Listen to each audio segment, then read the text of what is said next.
Radhe Radhe. Hello everyone, let's begin with the new episode.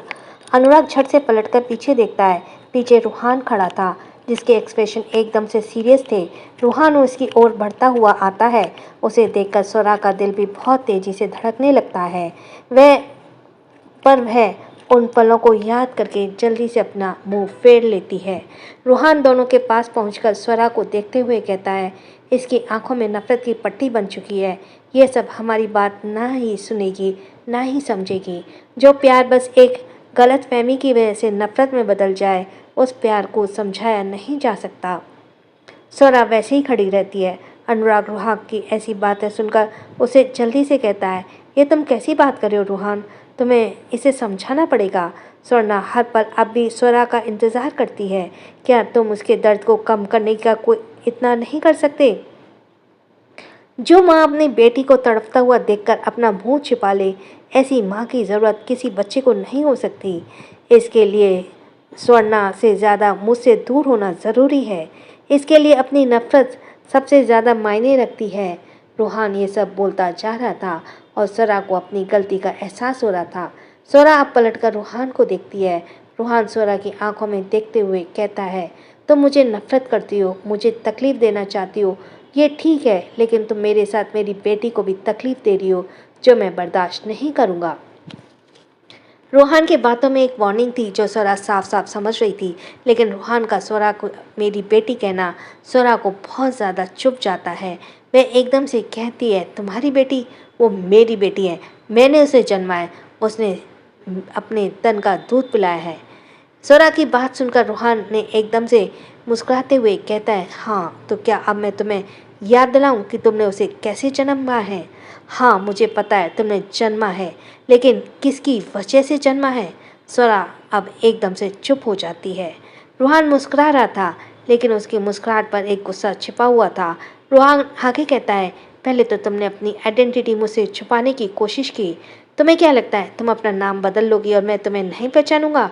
मैंने तो तुम्हें उसी वक्त पहचान लिया था जब तुम चूल्हे पर बैठी थी। अगर तुम्हें हमारे साथ नहीं रहना तो यहाँ आसपास भी मत रहो, मेरी बेटी से दूर रहो। रूहान जैसे ये कहता है, स्वरा की आंखों में आंसू आ जाते हैं। वह रोते हुए चिल्लाती है, क्या मतलब है तुम्हारा कि मैं अपनी बेटी से दूर रहूं? रूहान वो हम दोनों की बेटी है, तुम उसे बार बार खुद की नहीं कह सकते। अनुराग को जब लगता है कि बात सुलझ नहीं रही है, तो वह वहाँ से दूर जाके खड़ा हो जाता है ताकि दोनों अपनी गलतफहमियों को दूर करें। वहीं स्वरा अब रोते हुए रूहान से कहती है, तुम्हें क्या लगता है बस तुम ही हो जिसने मुझे याद किया? मैं भी तुम्हें हर दिन याद किया करती थी। मैं तुमसे नफरत करना चाहती थी, लेकिन कर नहीं पाई। मैं बहुत कोशिश की तुमसे नफरत करने की, लेकिन मैं कभी नहीं कर पाई। तुम्हें जब मैंने उस मेले में देखा तो मैं खुद को तुम्हारे करीब आने से रोक नहीं पाई। मैं कभी भी तुम्हारे करीब नहीं जाना चाहती थी, लेकिन मैं खुद को कंट्रोल नहीं कर पाई। हर रात मैं सोचती थी कि तुम्हारे बारे में ना सोचूं, लेकिन ये दिल। सोरा यह रोते हुए कह रही थी, तभी अचानक रूहान उसके बाल को धीरे से पकड़कर अपने करीब खींच लेता है और सीधा उसके होठों पर अपने होठ रख लेता है। सोरा की हैरानी से आंखें बड़ी हो जाती हैं। रूहान के होठ कुछ सेकंड तो चुप ही रहती है, फिर वह अब स्वरा को धीरे धीरे किस करने लगता है। स्वरा कसकर रूहान के कंधे को पकड़ लेती है। उसके आंसू अब तक बह रहे थे। स्वरा चुप्पी पर उसे रूहान के ऐसे किस करना बहुत ही ज़्यादा सुकून दे रहा था। दोनों की ही धड़कनें इस वक्त बहुत तेज़ चल रही थी। रूहान बहुत ही शिद्दत से स्वरा के होठों को रस को पी रहा था। इतने सालों की तड़प आज दूर हुई थी। वह धीरे धीरे स्वरा के रूहान के साथ देने लगी थी। दोनों के होठ एक दूसरे में बस उलझे हुए थे। दोनों एक दूसरे से इस तरह से किस कर रहे थे जैसे कितने सालों के प्यासे हों। दोनों को ही प्यार थी, एक दूसरे के होठों के रस के प्यास हो। आज दोनों बुझाने आज दोनों बुझाने की कोशिश कर रहे थे।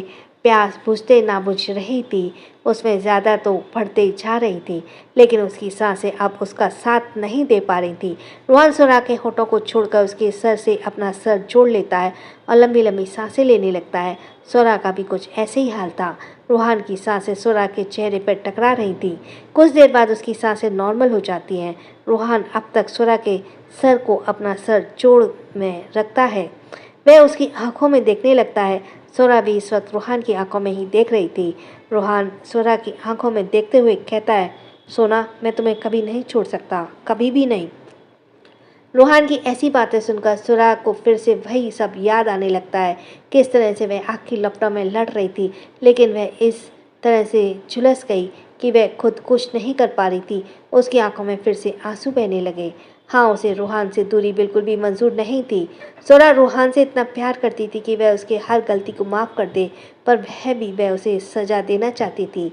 रूहान स्वरा के दोनों गाल पर हाथ रखते हुए कहता है, तुम्हें लगता है ना कि मैंने तुम्हारा गुनहगार हूँ? हमारा बच्चा मेरी वजह से नहीं रहा तो तुम मुझे जो भी सज़ा दोगी, मैं उस सज़ा के लिए तैयार हूँ, पर प्लीज़ मुझे छोड़कर मत जाओ सोना। रूहान जैसे ही ये बोलता है, स्वरा रूहान के गले लग जाती है और गले लगकर रोने लगती है। स्वरा के दिल में बहुत ही ज़्यादा तकलीफ़ और दर्द हो रहा था। 18 साल से दबी हुई वह किसी की सामने ज़ाहिर नहीं कर पा रही थी। उसने बस अपने अंदर ही दबाए रख रखा था और आज रूहान के सामने बाहर आ रहा था। वह सारे दर्द जो होते हैं वह सिर्फ अपने के सामने बाहर आते हैं, और पूरे 18 साल में उसने अपना उस वक्त कोई नहीं था।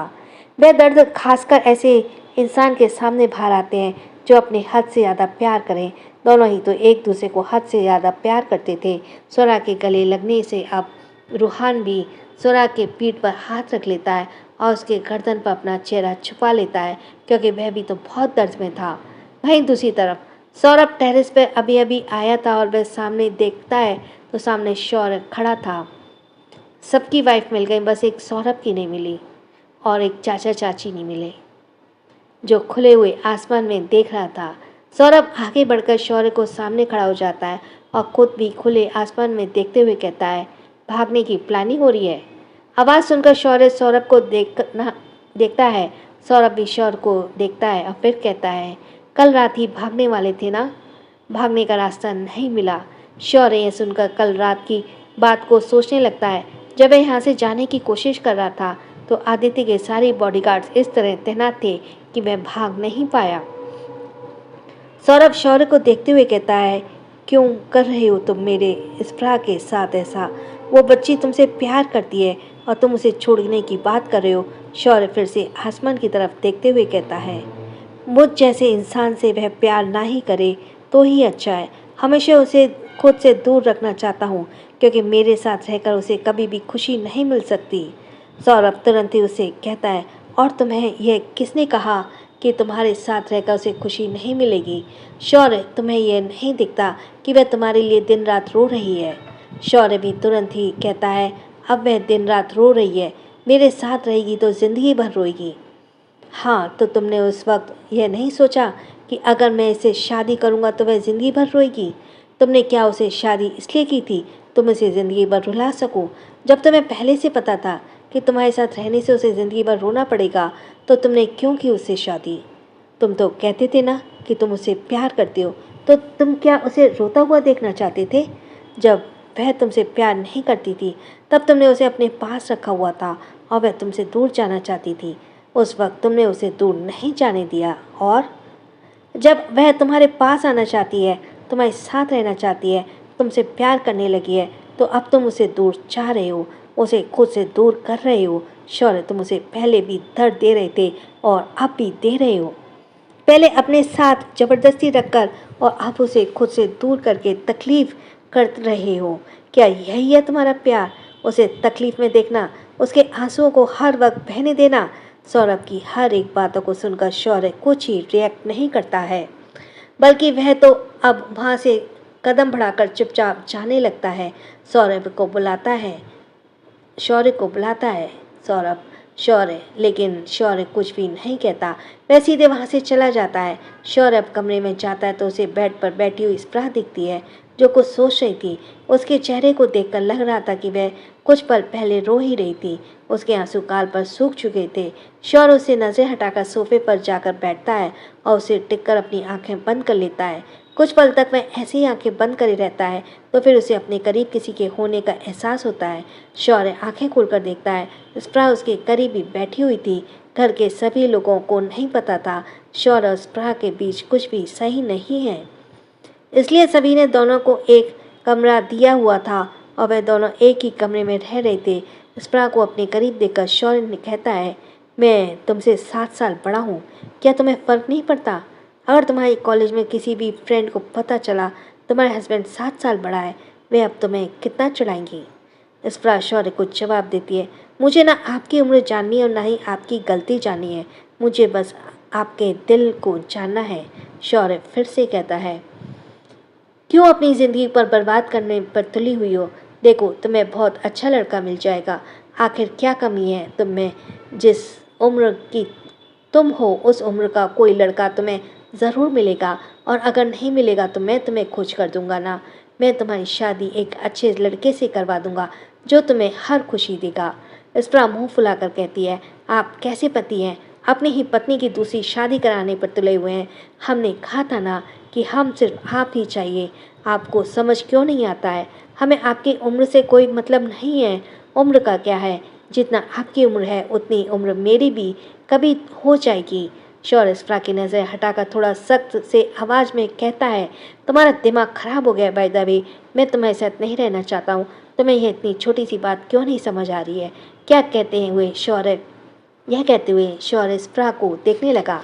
स्प्रा जल्दी से सवाल करती है, आखिर आप क्यों नहीं रखना चाहते, यह भी बता दीजिए। शौर्य कुछ पल रखकर कहता है, क्योंकि तुम मुझे सेटिस्फाइड नहीं कर पाओगी, इसलिए मैं तुम्हारे साथ नहीं रहना चाहता। पहले मुझे समझ नहीं आया कि, लेकिन अब समझ आ रहा है। शौर्य के ये बोलने पर स्प्रा पहले तो हैरान हो जाती है, लेकिन जब उसे एहसास होता है कि शौर्य बहाना बना रहा है, तब बस किसी भी हालत से दूर करना चाहता है, तो वह भी उसी तरह जवाब देती है, आपको कैसे पता कि मैं आपको सेटिस्फाई नहीं कर पाऊंगी? आज तक तो आपने कभी मुझे छुआ भी नहीं, फिर आपको कैसे पता चला? शौर्य भी स्प्रा के जवाब के एक पल के लिए हैरान हो जाता है और फिर तुरंत कहता है, तुम्हारे शरीर को देखकर पता चल रहा है कि तुम कितनी ज़्यादा कमज़ोर हो। कुछ ही पल में थक जाती हो, और मुझे कुछ पल में थकान वाले नहीं चाहिए। मेरी ज़िंदगी जितना स्टेमिना है तुम उसे कभी भी सह नहीं पाओगी। शौर्य जिस तरह भाने पर कर रहा था, उस स्प्रा भी उसका डटकर सामना कर रही थी। स्प्रा शौर्य से करीब जाती है और कहती है, ठीक है फिर चलिए आज ट्राई करके देख लेते हैं कि आप में कितना स्टेमिना है और मुझसे कितना सहने की शक्ति। इतना कहते हुए शौर्य के शर्ट के बटन को खोलने लगती है। शौर्य जैसे ये देखता है तो वह स्प्रा को धक्का दे देता है। स्प्रा थोड़ी दूर हो जाती है। स्प्रा एकदम से उस पर बहुत जोर से चिल्लाती है, दिमाग खराब हो गया है तुम्हारा? शौर्य चिल्लाता है, दिमाग खराब हो गया है तुम्हारा? ये कैसी हरकतें कर रही हो? शौर्य के ऐसे चिल्लाने पर स्प्रा कहती है, अब आप मुझ पर क्यों चिल्ला रहे हैं? आपने ही तो कहा था आपके स्टेमिना ज़्यादा है, तो चलिए ना चेक कर लेते हैं। इतना बोलते स्प्रा उठकर खड़ी होती है और शौर्य के करीब चली जाती है। शौर्य कुछ नहीं बोलता तो स्प्रा उसके और करीब जाकर उसके गले पर बाजू लपेट लेती है और उसकी आंखों में देखते हुए कहती है, आपको पता है आपकी उम्र भले ही ज़्यादा है, लेकिन फिर भी आप बहुत हॉट हैं। शौर्य स्प्रा को देखती है, फिर एकदम से उसके कमर को पकड़कर अपनी ओर खींच लेती है, जिससे स्प्रा पूरी तरह से सट जाती है। स्प्रा खुद को शौर्य के इतने करीब महसूस करके मुस्कुराने लगती है। शौर्य स्प्रा के चेहरे से हाथ फेरते हुए उसके बालों को एकदम से पकड़ लेता है। स्प्रा के मुंह से आह निकल जाती है। स्प्रा अपने बालों को पकड़े शौर्य के हाथ को पकड़ लेती है और उसे देखने लगती है। शौर्य स्प्रा के बहुत करीब झुककर उसकी आंखों में देखते हुए कहता है, शेर जब शांत रहे ना तो उसे छेड़ना नहीं चाहिए। मेरे अंदर अब भी वही आग है जिस आग में मैं तुम्हारे जिस्म को पल भर में जला सकता हूँ। स्प्रा शौर्य का ऐसा रूप देखकर थोड़ी कांप सी जाती है। शौर्य स्प्रा के बालों को छोड़कर उसके चिन को पकड़ लेता है और इधर उधर करते हुए कहता है, इसलिए कह रहा हूँ मुझसे दूर रहो, मैं अच्छा नहीं हूँ, समझी तुम? इतना कहते ही शौर्य स्प्रा के चिन को छोड़ देता है। स्प्रा अपने चिन को पकड़कर थोड़ी सहलाती है क्योंकि उसे थोड़ा दर्द हो रहा था। शौर्य जब उसे देखता है तो वह अपने हाथों को बढ़ाकर अपने चिन को सहलाता है। वह स्प्रा के चिन को सहलाते हुए कहता है, मुझे चोट पहुंचाने पर मजबूर मत किया करो। थोड़ी देर तक ये उसके चिन को सहलाता है और फिर धीरे से पूछता है, अब दर्द हो रहा है? स्प्रा धीरे से नाम में सहलाती है और शौर्य अपने हाथ को पीछे करके कहता है, नाजुक सी हो तुम, बिल्कुल बच्ची की तरह। एक बार आदत लग गई ना तो कभी मेरे कैद से बाहर नहीं निकल पाओगी। स्प्रा बिल्कुल चुप रहती है और शौर्य भी अब उसे कुछ नहीं बोलता। वह उसे देखता और कुछ पल देखने के बाद वह उठकर कमरे से बाहर निकल जाता है। स्प्रा उसे बाहर जाता हुआ देखती रहती है और उसे आज कुछ हद तक पुराने वाला सूर्य दिखा था। सूर्य बस अपनी पछतावे के कारण ऐसी चुप्पी साधे हुए था, वरना वह आज भी वैसा ही था जैसे पहले था। ऐसा बिल्कुल भी नहीं था कि शौर्य प्रिया से प्यार नहीं करता है या फिर उसके साथ रहना नहीं चाहता। उसने अभी भी जो उसे कहा था वह बस इस बात की वार्निंग दे रहा था कि अगर उसने अपने रिश्ते को बढ़ाना शुरू कर दिया तो कभी भूलकर उसे नहीं छोड़ेगा। इस पर शौर्य की बातों के बारे में सोचते हुए वहीं बैठी रह जाती है। वहीं बाहर किसी को भी अंदाज़ा नहीं हो रहा था स्वरा जिंदा है, और स्वरा हमेशा से बच्चों की ही थी और बहुत मुश्किल से खुद को संभाला करती थी। आज जब उसे रूहान मिला तो वह खुद को बिल्कुल भी संभाल नहीं पाई। वह एकदम कमज़ोर पड़ गई। अपने प्यार को पाकर वह अपने पिछले दिनों की बातों को पूरी तरह से भूल जाती है। वैसे भी उसे समझ आ चुका था, शायद उसने कुछ ज़्यादा रिएक्ट कर दिया। उसे इस हद तक ऐसे रिएक्ट नहीं करना चाहिए था। उसे पहले सच्चाई का पता लगाना चाहिए था। अनुराग ने बातों ही बातों में यह कह दिया था कि उन सब ने कैसे रूहान को खींचते हुए वहाँ से ले गए थे, जो स्वरा सुनकर बहुत ज़्यादा गिल्टी फील करने लगी। उसने यह सोच भी कैसे लिया था कि रूहान उसे मरता हुआ छोड़कर जाएगा, बल्कि वह रूहान को बहुत अच्छे तरीके से जानती थी। अनुराग, रूहान और स्वरा बाहर ही खड़े थे। स्वरा को देखकर सभी एक पल के लिए शॉक्ड हो गए, क्योंकि किसी को भी अंदाज़ा नहीं था स्वरा जिंदा है। विशाखा स्वरा को देखकर जल्दी से आगे बढ़ती है और उसके चेहरे को छूकर कहती है, स्वरा आप ठीक हैं? आप ठीक हैं तो कहाँ थी बच्चा? स्वरा विशाखा के हाथ पर अपने हाथ रख लेती है, पर कुछ कह नहीं पाती। वह अपने परिवार से मिलने की खुशी में कुछ बोल ही नहीं पा रही थी। स्वरा से उसे ज़्यादा प्यार मायावती किया करती थी, जो कि अब नहीं रही। विशाखा भी मायावती की तरह ही स्वरा से को प्यार देती थी, लेकिन स्वरा को सबसे ज़्यादा प्यार लगाव सिर्फ मायावती से हुआ था। स्वरा का स्वागत करने के लिए विशाखा ही उसकी आरती उतारती है। वहीं रोने की वजह से प्रज्ञा स्वर्णा को सुला चुकी थी। वह खुद हॉल में आई थी, लेकिन वह जैसे ही स्वरा को देखती है तो कुछ पल पहले स्वर्णा के रोते हुए चेहरे को याद करने लगती है। फाइनली अब स्वर्णा अपने दर्दों से आज़ाद थी। वह जिस तरह स्वरा को गोद करती थी, याद करती थी, वह अब और नहीं करेगी। उसकी खुशियाँ लौट आईं। यह सोचते ही प्रज्ञा बहुत ज़्यादा खुश थी। स्वरा को अंदर बुलाया जाता है। स्वरा अंदर आती है। अनुराग स्वरा से कहता है, स्वरा अच्छा ये बताओ कि तुमने अपने इतने प्यारे से लंबे बालों को काट क्यों लिया? स्वरा अपने बालों को धीरे से छूती है और फिर कहती है, वो मैंने ऐसे ही काट दिए। लंबे बाल मुझे रूहान की याद दिलाती थी। रूहान जैसे ही वह सुनता है तो स्वरा को देखने लगता है। रूहान को स्वरा के लंबे बाल बहुत पसंद थे। उसे पता था कि स्वरा उसे भूलने की कोशिश कर रही है, इसलिए उसने ऐसे कर दिया होगा। लेकिन घर में किसी को पता नहीं था, इसलिए सभी कंफ्यूज थे। श्रेष्ठा पूरी तरह से कंफ्यूज होकर कहती है, हाँ तो यह तो अच्छी बात है ना कि तुम्हें रूहान की याद दिलाता था। श्रेष्ठा के ऐसे सवाल से स्वरा का मुंह बंद हो जाता है। वह ये सबके बारे में आप कोई भी बात नहीं करना चाहती थी। रूहान भी यह समझ पा रहा था, इसलिए वह जल्दी से कहता है, मुझे लगता है सोना को आराम करना चाहिए। रूहान ये कहते हुए सबसे स्वरा मिलती है और रूहान स्वरा को अपने साथ लेकर चला जाता है। काव्या दोनों को जाते हुए देखकर कहती है, फाइनली अब रूहान का यह दर्द भरा चेहरा नहीं दिखेगा। सभी यह सुनकर काव्या की बातों में हामी भरते हैं। रूहान स्वर्णा के कमरे में ले जाता है। स्वर्णा इस वक्त सो रही थी। स्वरा जल्दी से स्वर्णा के पास जाती है और उसके बेड पर बैठकर उसके बालों को छूकर सहलाती है। स्वरा स्वर्णा को देखते हुए कहती है, मुझे जरा भी आइडिया नहीं था हमारी बच्ची जिंदा है, वरना मैं इतने सालों तक दूर नहीं रहती। मैं इसे किसी भी तरह खोज लेती। रोहन स्वरा के पास बैठता है और उसे पीछे से पकड़ लेता है और स्वरा अपना सिर घुमाकर रूहान को देखने लगती है। रूहान स्वरा के गाल पर किस करके कहता है, आई लव यू सोना। स्वरा रूहान के एकदम से गले लगकर कहती है, I really missed you mister husband handsome. एक हफ्ते बाद आदित्य और आव्यान इस वक्त स्टडी रूम में बैठे हुए थे और कुछ काम कर रहे थे। काम के बारे में डिस्कस कर रहे थे। प्रणय कमरे में जाती है और उन दोनों को कॉफ़ी देती है। आदित्य तो कॉफ़ी ले लेता है, लेकिन आव्यान कॉफ़ी के मग को नहीं पकड़ता। प्रणय यह देखकर उदास सा अव्यान को देखने लगती है। अव्यान ये जिस तरह प्रणय को सिद्धार्थ के साथ देखा था, तो उस वजह से उसे बहुत ज़्यादा बहस हो चुकी थी। प्रणय ने उसे यह भी बता दिया था कि वह फिल्म इंडस्ट्री में काम करने वाली है, सिद्धार्थ के साथ शूटिंग करने वाली है। यह सब सुनकर अव्यान पूरी तरह से रिएक्ट कर गया।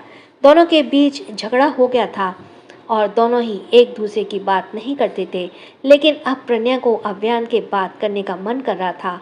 वह उसे दूरी बर्दाश्त नहीं कर पा रही थी। जब अव्यान काफ़ी नहीं लेता तो प्रणय टेबल पर उसे रख देती है और कुछ देर तक अव्यान को देखकर वहाँ से चली जाती है। प्रणय के जाने के बाद आदित्य कॉफ़ी पीते हुए कहता है, फिर से झगड़ा हो गया तुम दोनों के का। अव्यान कॉफ़ी का मग उठाकर कहता है, ज़्यादा कुछ खास नहीं पापा। आदित्य अब अव्यान को देखते हुए फिर कहता है, ज़्यादा खास नहीं, इसलिए एक हफ्ते से दूरी बनाए रखे हुए हो। देखो अयान, झगड़ा तो हर पति पत्नी में होता है, पर इतनी लंबी दूरी बनाना यह सही नहीं है। और तुम्हें याद तो है ना, उसे तुम्हें सरप्राइज़ करना है। अगर तुम इस तरह नाराज़ हो गए तो तुम्हारा सरप्राइज़ खराब हो जाएगा। अव्यान कॉफ़ी पीकर टेबल पर रखते हुए कहता है, तो आप क्या चाहते हैं, मैं उसे ऐसे ही माफ़ कर दूँ? हर वक्त वह मुझे कुछ ना कुछ छुपाती रहती है और इस बार तो उसने हद ही कर दी। वह फिल्म इंडस्ट्री में जा रही है और उसने मुझे बताया भी नहीं। आदित्य हल्का सा मुस्कुराता फिर कहता है, तो तुम्हें उसकी फिल्म इंडस्ट्री में जाने की प्रॉब्लम है या फिर? अव्यान जल्दी से कहता है, मुझे उसके कैरियर से कोई प्रॉब्लम नहीं है। प्रॉब्लम तो इस बात से है कि वह किसी और के करीब जाएगी। वह उसने मुझे बताया ही नहीं। उसके बारे में उसे सबसे पहले मुझे बताना चाहिए था। आदित्य अव्यान की बोली में साफ समझ पा रहा था कि अव्यान को हद से ज़्यादा जेलसी हो रही है। वह जेलसी पर फिर भी वह प्रणया को अब उसके कैरियर को रोकने वाला नहीं है, पर वह चाहता है कि प्रणया सबसे पहले उसे यह सब पूछती, उसके बाद ही जब वह कुछ फैसला लेता तब वह इस पर कदम रखती। आदित्य कॉफ़ी मग को टेबल पर रखते हुए कहता है, चाहे वह जिसके भी करीब जाए, वह रहेगी तो तुम्हारी ही, क्योंकि तुम्हें भी अच्छी तरह से पता है वह सिर्फ तुमसे प्यार करती है। बाय द वे, तुम्हारा गुस्सा करना जायज़ है, क्योंकि वाइफ भी जब किसी के साथ रहती है तो मुझे भी इसी तरह से जेलसी होती है और मैं जेलसी की वजह से गुस्से में उसे चोट पहुंचा देता हूं। तुमने तो ऐसा कुछ नहीं किया ना? आदित्य की बात सुनकर अव्यान उस दिन को सोचने लगता है, क्योंकि वह जेलसी की वजह से बहुत ज़्यादा गुस्सा था। वह प्रणया को सिद्धार्थ के साथ देखकर हद से ज़्यादा गुस्सा हो गया था और इस किस्से में उसने प्रणया को चोट भी पहुंचा दी थी। अव्यान यह सब सोचते हुए आदित्य से कहता है, आई थिंक आपको इतना गुस्सा नहीं करना चाहिए था पापा। आदित्य थोड़ा कंफ्यूज होकर अव्यान को देखता है तो अव्यान आदित्य से कहता है, क्योंकि अगर आप ज़्यादा गुस्सा नहीं करते तो मुझे भी इतना गुस्सा नहीं आता और मुझे ज़्यादा चोट नहीं पहुंचाता, बट स्टिल मैंने उसे चोट पहुंचा दिया। आदित्य अपनी भौहें चढ़ाते हुए अव्यान को कहता है, are you blaming me? Avyaan जवाब देता है, आई थिंक आप समझदार हैं और समझदार को बस इशारा काफ़ी है। यह सुनते ही आदित्य की भौहें सिकुड़ जाती हैं। आदित्य सोफे पर लीन होकर कहता है, तो अब तुम क्या चाहते हो कि मैं तुम्हारी वाइफ से सॉरी बोलूं कि मेरी वजह से तुम्हारा गुस्सा बढ़ गया है और तुमने उसे हर्ट कर दिया है? अव्यान तिरछा मुस्कुराते हुए कहता है, अगर ऐसा कुछ करना चाहते हैं तो मुझे कोई प्रॉब्लम नहीं है। वैसे भी मुझे उसे मनाना ही है और अगर बिना मेहनत किए वह मान जाती है तो इससे बड़ी बात और क्या हो सकती है। अब आदित्य अव्यान को आंखें छोटी करके घूरने लगता है। अर्जुन, अप्रिता और प्रीत इस वक्त शिमला पर मौजूद थे। सभी अपने वक्त को बहुत अच्छे से जी रहे थे। अर्जुन और अप्रिता हमेशा ही बहुत करीब रहने लगे थे। उनके बीच की बॉन्डिंग हमेशा की तरह ही निखरने लगा था। इस वक्त हफ्ते में अर्जुन ने एक बार भी अपने घर के बारे में कोई जिक्र नहीं किया था। प्रीत हमेशा ही बात करने की कोशिश करती है, क्योंकि उसे लगता है कि अर्जुन अव्या से या उसके पूरे परिवार से नाराज़ है। शिमला की वादियों में देखते हुए इस वक्त अर्जुन और अप्रिता एक बेंच पर बैठे हुए थे। वह इस वक्त काव्या से बात कर रही थी। प्रीत घर के वालों से हमेशा ही बात करती थी। सभी हमेशा ही कॉल करके यहाँ के बारे में पूछा करते थे कि अप्रिता कैसी है। अर्जुन और अप्रिता इस वक्त अकेले ही साथ में बैठे हुए थे। अप्रिता अर्जुन के सीने से लगी हुई गुम थी। अर्जुन अप्रिता को सिर को सहलाते हुए कहता है, मेरी प्रिंसेस, क्या मैं आपसे एक बात पूछूं? अप्रिता अर्जुन को देखते हुए कहती है, हाँ डैड, पूछिए। अर्जुन बहुत ही प्यार से अप्रिता के माथे को सहलाते हुए उसके हाथों माथे को चूमता और फिर पूछता है, आप आव्या से इतनी नफरत क्यों करती हैं? अप्रिता जैसी अर्जुन के मुंह से आव्या का नाम सुनती है तो उसकी मुट्ठी कस जाती है। अप्रिता मन ही मन कहती है, आपने यहाँ भी मेरे डैड का पीछा नहीं छोड़ा ना आव्या दी?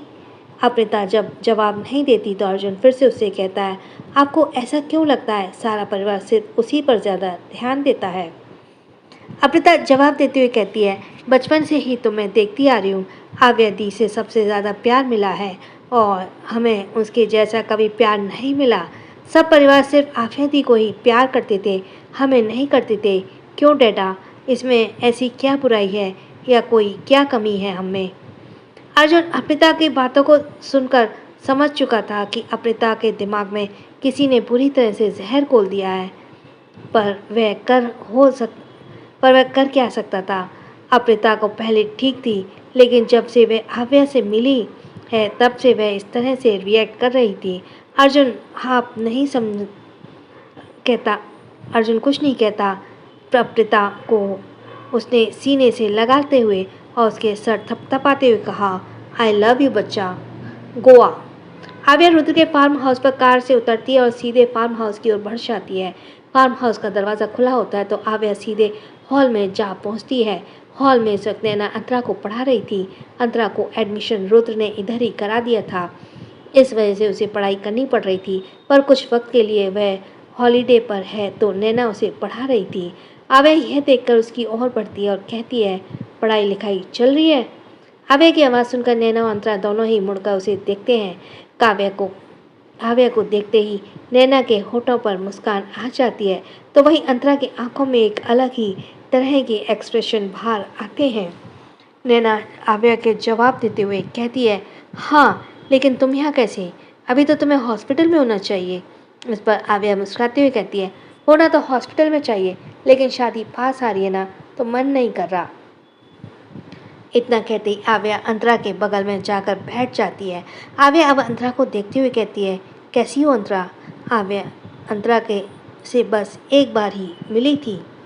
अंतरा आव्या की बातों पर कोई जवाब नहीं देती और अपनी पढ़ाई पर ध्यान देने लगती है। वह ऐसे प्रिटेंड कर रही थी जैसे वह पढ़ाई में बहुत ज़्यादा बिजी है, इसलिए किसी को जवाब नहीं देती। आव्या उसे देखती है और यह सोचकर फिर कुछ नहीं कहती कि उसे डिस्टर्ब ना हो। नैना अब आव्या को देखकर कहती है, घर में सब ठीक है ना, और शादी की तैयारियां कैसी चल रही हैं? आव्या सोफे को तकिया को अपने आगे रखकर कहती है, हाँ सब ठीक है और शादी की तैयारियां भी चल रही हैं, लेकिन शादी जैसे से पहुंच रही है मुझे नर्वसनेस हो रही है। आंटी, मुझे बिल्कुल समझ नहीं आ रहा है कि मैं घर को छोड़कर कैसे आऊँगी। नैना यह सुनकर खुद भी सोच में पड़ जाती है, क्योंकि उसने कभी शादी नहीं की थी और उसे इस बात की बिल्कुल भी खबर नहीं थी कि शादी के बाद लड़की किस तरह से फीलिंग से गुजरती है। वे अपने घर को छोड़कर किसी दूसरे घर को कैसे रह पाती हैं, खुद को कैसे एडजस्ट कर पाती हैं। नैना हल्का मुस्कुरा कर कहती है, आई एम सॉरी आव्या, लेकिन मुझे इस बारे में थोड़ा भी आइडिया नहीं है। आव्या को भी जब याद आता है कि नैना की शादी नहीं हुई है तो उसे अपने ही सवाल पर पछतावा होता है और वह जल्दी से अपने टॉपिक को चेंज करते हुए कहती है, वैसे रुद्र घर पर है ना? रुद्र की बात जैसे आव्या कहती है तो अंतरा के कान खड़े हो जाते हैं। वह रुद्र और आव्या को मिलते हुए नहीं देख सकती थी। नैना हाँ में सिर हिलाते हुए कहती है, हाँ वो तो घर में ही है, आज सुबह ही न्यूयॉर्क से वापस लौटा है। आव्या यह सुनकर अपनी जगह से खड़ी होकर कहती है, अच्छा मैं मिलकर आती हूँ। इतना बोलती आव्या रुद्र के कमरे की ओर बढ़ जाती है। अंतरा आव्या को जाते हुए बुरी तरह से घूरने देखने लगती है। नैना अंतरा को देखकर कहती है, अंतरा जल्दी कंप्लीट करो, इसके बाद तुम्हें सोना भी है। अंतरा आव्या से नज़र हटाए नैना को देखती है और फिर अपनी कॉपी पर पेन चलाते हुए लिखने लगती है। वहीं आव्या रुद्र के कमरे का दरवाज़ा खोलती है और जैसे ही अंदर का नज़ारा देखती है तो वह झट से पलटकर थोड़ा जोर से कहती है, इच! रुद्र, तुम अपने कमरे को लॉक करके सब नहीं कर सकते। रुद्र ने इस वक्त कुछ नहीं पहना था, वह सिर्फ अंडरवियर में खड़ा था और फ़ोन में मेल चेक कर रहा था और बेड पर पैंट और टॉवल रखा था। आव्या के आने से उसे देखता है और उसके चेहरे पे कोई भी एक्सप्रेशन नहीं आते, जैसे वे अनकंफर्टेबल हो या एम्बेरस्ड हो। वह नॉर्मल था, जैसे उसे कोई फर्क ही नहीं पड़ रहा हो। रुद्र अपने फ़ोन को बंद करके बेड पे फेंकता है और टॉवल उठाकर अपने कमर पर लपेटते हुए कहता है, पूरा नेकेड नहीं हूँ मैं, और अगर तुम मुझे पूरा नेकेड होकर देख भी लेती ना तो इसमें गलत क्या था। कुछ दिन बाद तो मैं तुम्हें ये सब देखना ही है। आव्या बुरा सा मुंह बनाकर धीरे से कहती है, छी कितने गंदे हैं ये। रुद्र हम आव्या के पास जाकर खड़ा हो जाता है और कहता है, वैसे ही खड़ी रही तो अभी नेकेड हो जाऊंगा। आव्या तुरंत रुद्र की ओर पलटती है और उसे हैरानी से देखने लगती है। रुद्र इस वक्त शर्टलेस था और बस कमर पर टॉवल बांध रखा था। उसका शरीर हल्का भीगा था, इससे पता चल रहा था कि वह कुछ देर पहले ही वॉशरूम से शॉवर लेकर निकला है। रुद्र आव्या को गौर से देखता है और फिर अपना हाथ बढ़ाकर आव्या की आंखों के नीचे छूते हुए कहता है, ये डार्क सर्कल कहाँ से आ गए? रात भर सोती नहीं हो? आव्या कहती है, हाँ 2 दिन नहीं सो पाई ठीक से, बस इसलिए शायद। रुद्र डार्क सर्कल के जगह को सहलाते हुए कहता है, ना सोने की वजह? रुद्र के यह सवाल करते ही आव्या चुप हो जाती है। असल में वह अमृता के बारे में सोच रही थी, वह रुद्र को बता नहीं सकती थी। आव्या सोचने के बाद रुद्र को जवाब देती है, शादी की टेंशन और ज़्यादा कुछ नहीं, हर लड़की को होती है, बस मुझे भी हो रही है। इतना बोलते हुए आव्या रुद्र के शर्टलेस बदन को देखती है। उसकी बॉडी इतनी अच्छी थी कि कोई भी लड़की उस पर फिदा हो जाए। फिर ये तो आव्या थी जो रुद्र के प्यार करती थी। बहुत मुश्किल से आव्या खुद को नॉर्मल करती है और रुद्र से नज़रें हटा लेती है। रुद्र भी आव्या से दूर होकर बेड की तरफ जाता है और अपनी टी शर्ट उठाकर पहन लेता है। रुद्र अब वहीं पर पैंट पहनने लगता है। यह देखकर आव्या नज़र झुका लेती है और उसे बस कमरे से बाहर जाने का मन कर रहा था, क्योंकि आव्या को इस वक्त बहुत ज़्यादा शर्म आ रही थी। शर्म से उसका चेहरा पूरा लाल हो चुका था। रुद्र अपने बदन को पूरी तरह से ढकने के बाद बेड पर बैठ जाता है। रुद्र आव्या को देखते हुए कहता है, बेबी गर्ल कम। आव्या खुद को रुद्र के सामने जाने के लिए प्रिपेयर करती है और उसकी ओर बढ़ते हुए कहती है, तुम्हें जरा भी शर्म नहीं है? ऐसी कंडीशन में तुम्हें डोर को ओपन करके रखते हो, अगर कोई आ गया तो? आव्या बोलते हुए रुद्र के पास बेड पर बैठ जाती है। रुद्र सीधा सा जवाब देता है, शर्माना लड़कियों का काम है। आव्या उसे बुरी तरह से घूरते हुए कहती है, मैं आंटी और अंतरा की बात कर रही हूँ, वो अगर ऐसी कंडीशन पर तुम्हारे कमरे में आ गई तो? आव्या की बातों को रुद्र गौर नहीं करता, वह बस आव्या को देखता रहता है। रुद्र एकदम से आव्या के होठों को छूता है तो आव्या उसे देखने लगती है। रुद्र आव्या के होठों को सहलाते हुए कहता है, ये तुम्हारे होठ ऐसे सूज क्यों रहे हैं? आव्या अपने होठों को टच करती है और फिर कहती है, ये तो मैं किचन में मोतीचूर का लड्डू खा रही थी, मैंने देखा नहीं उसमें चींटी थी तो चींटी ने काट लिया, बस फिर क्या था, मेरे होठ बहुत ज़्यादा फूल गए और दर्द की वजह से मुझे रगड़ना पड़ा। रुद्र यह सुनकर अपनी बहुत ही सीरियस आवाज़ में कहता है, चींटी मर गई या जिंदा है? आव्या कंफ्यूज होकर जाती है। रुद्र बहुत धीरे से उसके होठों पर फिर से सहलाते हुए कहता है, मैंने कुछ पूछा है बेबी गर्ल, टेल मी, वो चींटी अब भी जिंदा है या मर गई? आव्या हंसते हुए कहती है, ऐसा क्यों पूछ रहे हो, जैसे तुम उसे ढूंढ कर मारने वाले हो? बाय द वे, मैं उसे नहीं मार पाई, मैं नीचे गिर गई थी और दर्द में मुझे याद भी नहीं रहा। रुद्र यह सुनते ही धीरे से कॉल करता है धीर को। रुद्र धीर को इंस्ट्रक्शन देता है कि कुछ पल उसे समझाता है और आखिर में कहता है, वो चींटी जिंदा नहीं रहनी चाहिए, ढूंढ कर उसे मारो। उसे आव्या का मुंह हैरानी से खुला की खुला रह जाता है। वो क्या सुन रही थी? रुद्र उस छोटी सी चींटी को मारेगा। आव्या ने जैसी रुद्र को बताई थी, रुद्र ने भी धीर को वैसे ही बताया ताकि वह चींटी को ढूंढे और मार सके। रुद्र फोन रखता है और आव्या बहुत ज़्यादा हैरान होकर कहती है, तुमने कुछ उल्टा सीधा तो नहीं खा लिया? रुद्र वो तुम्हारे इंसान वाले दुश्मन नहीं है जिन्हें तुम खोज कर मार दोगे। वो छोटी सी चींटी है, उसे ढूंढना नामुमकिन है और पहचानना तो ज़्यादा नामुश्किल है। तुम इतने पागल क्यों हो? रुद्र आव्या के होठों को सहलाते हुए कहता है, तेरे इश्क पे, तेरे वक्त पे बस हक है एक मेरा, तेरे रूह पे, तेरे जिस्म पे बस हक है एक मेरा। रुद्र आव्या के होठों को सहलाते हुए कहता है, तेरे इश्क पे, तेरे वक्त पे बस हक है एक मेरा, तेरे रूह पे, तेरे जिस्म पे बस हक है एक मेरा। गाते हुए एकदम से रुक कर कहता है, तुम्हें दर्द देने का इस किसी को भी हक नहीं है, किसी को भी नहीं। आव्या बस रुद्र की आंखों में एकटक देखने लगती है। रुद्र इस वक्त अपनी सन की इश्क लग रहा था और साथ ही बहुत ज़्यादा प्रोटेक्टिव भी। वहीं दूसरी तरफ धीर पूरे किचन में उस छोटी सी को ढूंढ रहा था। उसने किचन से सभी को बाहर निकाल दिया। धीर हर कोने में झांकते हुए धीरे से कहता है, ये बॉस क्या पागल हो गए, इतनी छोटी सी चींटी को कोई कैसे ढूंढ सकता है? अगर किसी चींटी को ढूंढ भी लिया तो मुझे कैसे पता चलेगा कि उसने ही मैम के लिप्स पे काटा है? मुझे तो लगता है बॉस को अब मेंटल हॉस्पिटल जाने की ज़रूरत है। धीर मनी मन रुद्र को बहुत ज़्यादा कोसने लगता है। रुद्र के लिए धीर के अंदर बस खुन्नस भरी हुई थी और वह रुद्र को कोसते हुए उस खुन्नस को बाहर निकाल रहा था। So thanks for listening. छोटों को प्यार, बड़ों को सम्मान। राधे राधे।